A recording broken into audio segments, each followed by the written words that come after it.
জায়গা ইসলাম শরিয়ত যারা মেনে চলে, ইসলামের মধ্যে যারা ডুবে থাকে, ও ভাইজানেরা তাদের দ্বারা কোনো ক্ষতিকারক কাজ কোনোদিন হয় না। যে লোকটা 5 ওয়াক্ত নামাজ পড়ে, রমজানে রোজা রাখে, ও ভাইজানেরা সত্য কথা বলে, এই মানুষটার দ্বারা কোনোদিন মার্ডার হবে না। যে মানুষটা 5 ওয়াক্ত নামাজ পড়ে, যে মানুষটা রমজানে রোজা রাখে, দান খয়রাত করে, যাকাত দেয়, ফিতরা দেয়, এই মানুষটার দ্বারা কখনো মানুষকে হ্যারাস করার কোনো কাজ হবে না। ও ভাইজানেরা শুনে রেখে জেনে রেখে দিন, নামাজ এমন একটা জায়গা, নামাজ সমস্ত খারাপ কাজ থেকে বাঁচায়। ও ভাইজানেরা জেনে রেখে দিন, আপনারা নামাজ পড়বেন, আপনাদের ফ্যামিলিটা শুদ্ধ হয়ে যাবে। আপনারা নামাজ পড়বেন, আপনার দেহটা শুদ্ধ হয়ে যাবে। পাড়া প্রতিবেশীগণ নামাজ পড়বেন, পুরো পাড়াটা শুদ্ধ হয়ে যাবে। জোরে বলুন সুবহানাল্লাহ। নামাজি জায়গা এমন একটা শান্তির জায়গা। ও ভাইজানেরা জেনে রেখে দিন, বুঝে রেখে দিন, আমরা বলি আমরা নামাজ পড়বো, ভাই আমাদের এই অসুবিধা ওই অসুবিধা, আমরা গরিব মানুষ, কাজ না করলে নামাজ পড়ার সময় পায় না।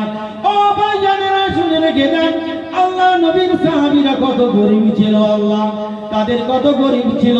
এখনো তো মানুষের খাওয়ার কষ্ট নাই, পড়ার কষ্ট নাই। জামাই 2-4টে করে তালি মারা আমরা দেখেছি আমার দাদুদের জমানায়। এখন মায়েরা একটা জামা 6 মাস গায়ে দিলে ও জামাটার রং জ্বলে না, ছিঁড়ে যায় না, জামাটা বাতিল করে নতুন জামা নেওয়া হয়। ঠিক কিনা বলুন? এমন আল্লাহ সচ্ছলতা দান করেছে। ও ভাইরা জেনে রাখুন, জেনে রাখুন, আল্লাহ এত আমাদের সচ্ছলতা অর্থ দান করেছে, মানুষের আর খাবার কষ্ট নেই। খাবারের জন্য মানুষ দৌড়ায় না, তবে এখন মানুষ কি জন্য দৌড়ায় জানুন? বিল্ডিং বালাখানা কত ভাবে, কত বেশি বেশি ঘর থেকে আমি ধনী হতে পারবো, ধনী আমার প্রতিযোগিতার লড়াই করে চলেছে। অল্প সময়ের মধ্যে আপনাদেরকে বলে যাই ভাইজানেরা, আল্লাহ রাসূলের জামানায় একটা গরিব মানুষ ছিল। ফজরের জামাত শেষ হয়ে গেল, ফজরের জামাত শেষ হওয়ার পরে আল্লাহ রাসূল মুসল্লিদের মুখ করে দ্বীন শরিয়তের আলোচনা করে যাচ্ছে। একজন সাহাবী উঠে ধরে তাড়াতাড়ি করে বাড়ি ফিরে যাচ্ছে। ও ভাইজানেরা জেনে রাখুন, শুনে রেখে দিন, ওই না এখানে কিনা ওই সাহাবা দৌড়ে দৌড়ে চলে যায়। সাহাবীরা নবীকে প্রশ্ন করে, আল্লাহর রাসূল আপনার মুখের কথা ইসলামের কি ভালো লাগে না? ওই সময় দেখা যায় কিনা সাহাবীকে নবী পাক সাল্লাল্লাহু আলাইহি সাল্লাম ডেকে জিজ্ঞাসা করলেন, আমার সাহাবী প্রতিদিন ফজরের নামাজ পড়ে তুমি কেন দৌড়ে চলে যাও?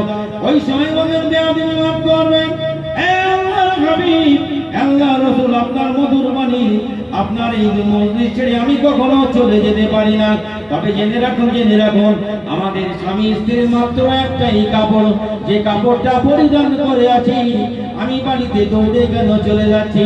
বাড়িতে গিয়ে এই কাপড়টা আমার স্ত্রীকে দিয়ে দেব, আমার স্ত্রী এই কাপড়টা নিয়ে নামাজ আদায় করবে। আমি একটা গর্ত করে রেখেছি বাড়ির এক কোণায়, গর্তের ভিতরে আমি বসে থাকবো, আমার স্ত্রী নামাজ আদায় করে নেবে। সকলে জোরে বলুন সুবহানাল্লাহ।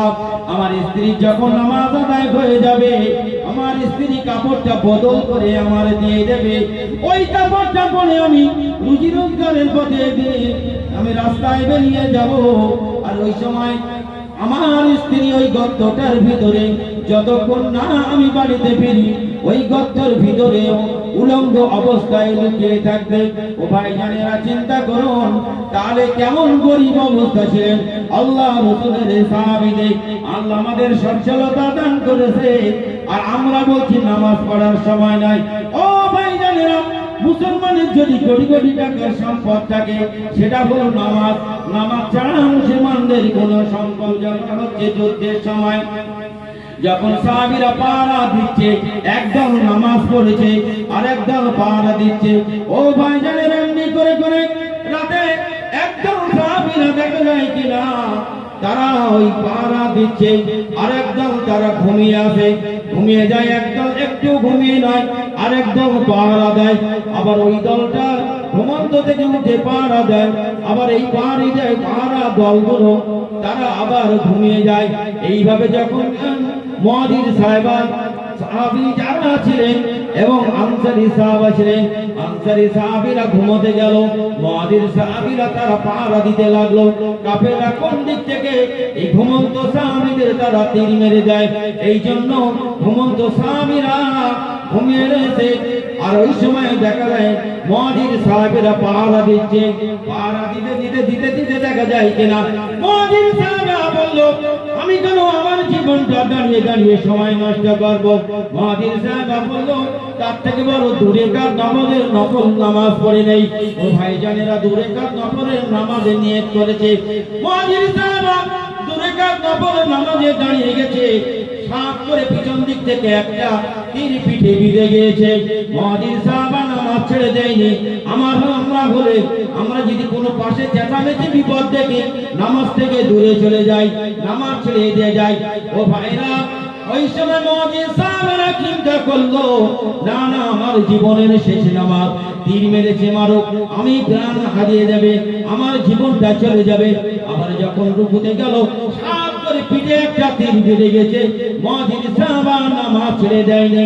সুবহান রাব্বিল আযীম, সুবহান রাব্বিল আযীম বলে যখন সিজদা রুকুতে গিয়েছিল, রুকু থেকে খাড়া হয়ে যখন মুহাজির সাহাবা আবার আপনার সিজদায় চলে গেল, সিজদায় গিয়ে সুবহান রাব্বিল আলা, সুবহান রাব্বিল আলা যখন তাসবিহ পাঠ করছে, ওই সময় উপর থেকে আবার একটা তীর তার পিঠে বেঁধে গেল। তিনটে তীর মুহাজির সাহাবার পিঠে বেঁধে গিয়েছে। ওই সময় সাহাবী বড় ক্লান্ত হয়ে গেছে, নামাজ কখনো ছেড়ে দেয়নি। মুহাজির সাহাবা চিন্তা করলেন, আমার জীবনের শেষ নামাজ, আমার মৃত্যু হয়ে যাবে, নামাজটা আমি আদায় করে নেই। নামাজ যখন আদায় হয়ে গেছে, ওই সময় আনসারী সাহাবীদের ডাকলেন, ও আনসারী সাহাবী, ও আনসারী সাহাবী, চলে আসেন ভাই, চলে আসেন, দেখেন দেখেন আমার কি অবস্থা। ওই সময় আনসারী সাহাবীরা চলে আসেন, ও ভাই মুহাজির সাহাবী, আপনার কি হয়েছে, গিয়েছে আপনার এতগুলো তীর কে মেরেছে? আপনি বললেন, ওই সময় আমি যখন নামাজ পড়েছিলাম কাফেররা আমার তীর মেরে দিয়েছে। বলল, আপনার যখন প্রথম তীর মেরে দিয়েছে আপনি কেন নামাজ ছেড়ে দেননি? বলল, আমার জীবনে শেষ নামাজ, তাই আমি তীর ফসকাইনি, নামাজ ছেড়ে দেয়নি। দেখুন দেখুন আমার জীবনের পরিণতি। ও ভাইজানেরা, তাহলে মুহাজির সাহাবী নামাজ ছেড়ে দেয়নি, তীর মেরে দিয়েছে, আর আমরা বসে বসে গল্প করে কেমন ভাবে বিমল খৈনিকায় নামাজ ছেড়ে দেয়।